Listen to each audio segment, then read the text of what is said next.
the Rolling Stones, not the Beatles. Keep listening to iHeartRadio for more Jimmy Page and all your favorite artists. Delivering fascinating subjects, interesting talk, and boobs and fart jokes. AD on iHeartRadio. Yeah, oh, let's go. Talking that mess, better act like you know.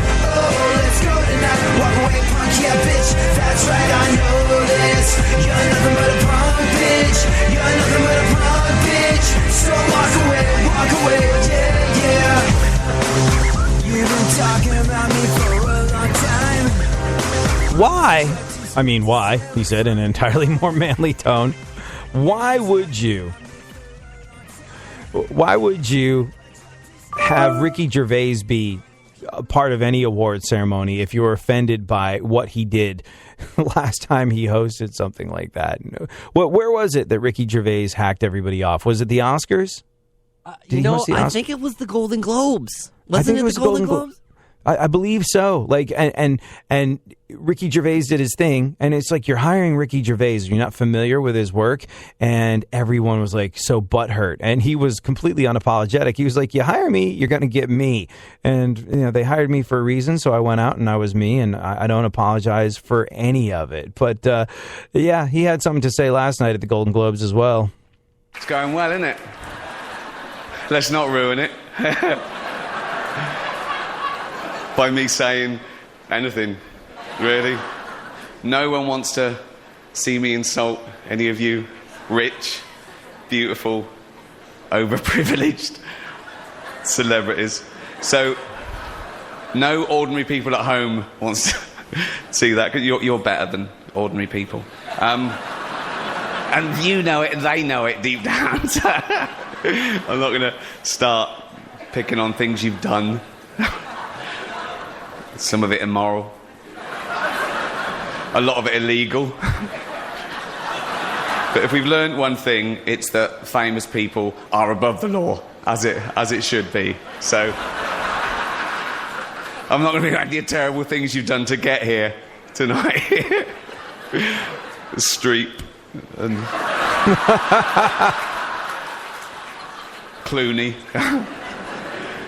I'm not even looking at Katie Holmes. You could tell he was holding back. That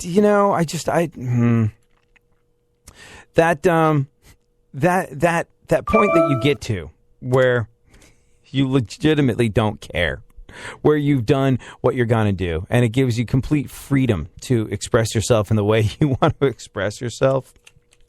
Yeah, that's something that if and when it happens to me, until that happens, that's something I will forever be incredibly jealous of. I do it around the office, and the ramifications come back to me 15-fold. And I'm quite confident that I think the trick is to kiss ass, get really rich, then speak your mind. I've been a mind-speaky person since the get-go. Hence, I drive a car that was made in 2002, but whatever. Continue, Funkhouser. Let's get through the news. Okay.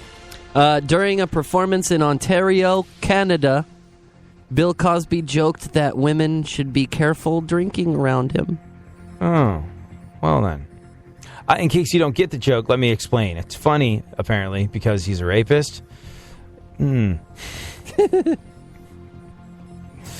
I don't think that went too well. Hey, you want to feel old? Sure. Rob Zombie turns 50 today. Rob Zombie, I always say, I used to be managed by the same guy that managed Rob Zombie. And I was they looked after Rob Zombie, and they looked after Korn, and they looked after Limp Bizkit, and they looked after Linkin Park. And it's funny, Rob Zombie really hit on something very impressive early on in his career. Like, if you ever see him out of Rob Zombie stuff, he looks great, very healthy, very tan, very trim, very fit. Rob Zombie is a picture of health and vitality. But when he gets on stage, or when he takes a picture for his album, he dresses himself up to look like he's dead, which is, nobody ever had any idea how old he is because, looked like a zombie. And it's interesting. All the other people that came up in the 90s are struggling to maintain their looks. Rob Zombie just walks on stage looking like a corpse and nobody cares. You know who else had it figured out? That guy from Stained, Aaron Lewis, the lead singer of that band. Fred Durst from Limp Bizkit as well. I remember we had a radio station festival that I was part of. It always smells like a skunk in their green room, though, doesn't it? Right. I don't understand. Yeah. Like weird cologne or something. Yeah, strange cologne. But it was interesting because we had Limp Bizkit and Bush on the same bill at a radio festival a little while ago, and it had to be remarked upon. Both bands, Limp Bizkit, go figure, but the crowd loved them, and they did put on an incredible show. I think they're kind of at that Ricky Gervais point we've been talking about, where they made so much money back in the day. They can just get on stage, do whatever the hell they want, and they're okay with it. But the interesting thing was, Gavin Rossdale from Bush, he looked great. He looked tan. He looked healthy. He looked like he'd been in the gym. He looked like he'd nipped and tucked himself in various places. And Gavin Rossdale looked fantastic. But he also looked like he put a lot of work into looking fantastic. And his female fans appreciated that work that he put in. But a lot of work. Fred Durst and the guy from Stained and Rob Zombie all have easier looks to maintain. Fred Durst from Limp Bizkit was able to be like, hey, I was fat and bald in the 90s, I'm fat and bald now, and nobody cares. Same with that guy from Stained. Tubby, chubby, wubby, big fat, lard ass, fat filled, bald ass fatty gets on stage and rocks out, and everyone goes, it's exactly like the 90s. Had they been ripped and toned and good looking the way Gavin Rossdale had been in the 90s, well, that would have been tough to see them get on stage all bloated and waiting for the Rogaine to kick in. But no, they were all into it. It didn't matter. Have an easy look to maintain. If your look is gonna be part of your work, have an easy look to maintain, I guess, is the lesson we learned from that. And Rob Zombie turning 50 today, which, by the way, 50, yeah, and the rest. Like, I don't know how old he really is, but I when we had the same manager, I was pretty sure he was he was beating the crap out of his 40s then, and that was a long time ago. That was over 10 years ago. So, yeah, not too confident in the big 5-0 with Uncle Rob. Anyways, to celebrate, I believe he's trading in his Dragula for a sensible Buick sedan. Go on, Funkhouser. Yeah, carpool. Yeah. Yeah. Sensible. Get off of my lawn. Actually, Rob Zombie did tell kids to get off of his lawn. Not even out of his lawn. Like, he lives, I think, in Connecticut. Like, somewhere really nice on the East Coast. But apparently, his home is next to a skate park. And damn kids. Yeah, exactly. And so he was like, it's summertime. We have the windows open, and the noise from the skate park is just too much. And he went to court. He went to local court, city council or something like that, in some affluent Connecticut suburb, I think it was. And basically, through a protracted legal battle, told a bunch of kids to get off of his lawn. Rob Zombie. Anyways, go on. Well, the new season of Game of Thrones premieres April 12th. Mm-hmm. And until then, to tide you over, there is always internet porn. Boobies! Boobies. What else? 2 women got in a fight over David Cassidy. The guy from the Partridge Family? Yeah. Yeah, I actually... Says here the fight was bad. Like, these women were fighting over David Cassidy from the Partridge Family. Said the fight actually got pretty ugly. I think one of the women suffered a ripped shawl, and the other one had both tennis balls knocked off of her walker. Go on. Tara Reid has reportedly been offered $1 million to make a porn video. Yeah, and now the world has offered her $100 million not to.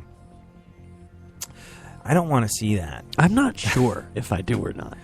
I mean, it would be like a car wreck. You couldn't look. You just away. have to think back, like go in your Wayback Machine. Have you ever put it in someone and being like, I'm definitely at risk here for these? Let me think back to my 20s. Yeah. Yes. Yeah, you have. Yeah. I never have. I've never gotten busy where I'm like, yep, definitely getting something from this.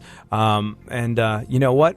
I've dodged bullets. Also, I've been very selective and haven't had very many partners because I'm scared S-less of diseases. But like, I never once was concerned about that. I would get concerned for my junk shriveling up and falling off just looking at Tara Reid in person. Be like Medusa, where you have to get a mirror and not gaze upon her directly if you wanted to keep your penis from turning to stone. Sorry, I'm a little more amused by that than maybe I should be. Go on. Insiders fear Tom Hanks' son, aspiring rapper Chet Hayes, has developed a drug problem. I didn't know he had one of those aspiring rapper sons. Oh, yeah, he does. And I think he went to rehab, too, and he got out and he was talking about how great it was to be sober and, tweet me directly if you need encouragement working the steps or something. And I think he fell the hell off the wagon again. I think his drug problem probably first began when he looked in the mirror and realized he was aspiring rapper Chet Hayes. And, like, there's a way to do it. Like, if you want to be a rapper or a musician and you happen to be Tom Hanks' son, you gotta just, like, his rap songs, we should dig some of them up and play them, but they're all about how he's, like, hard and has lots of money and will kick people's asses. It's like, no, you won't. You gotta rap about what's real to you. Rap about, you don't have to, just, no. Like, and that was what made the Beastie Boys so great. They were all rich kids growing up.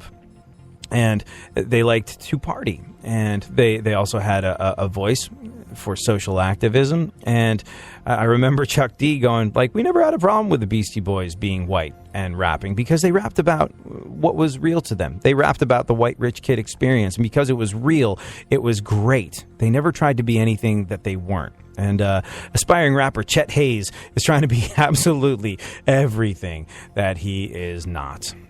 All right.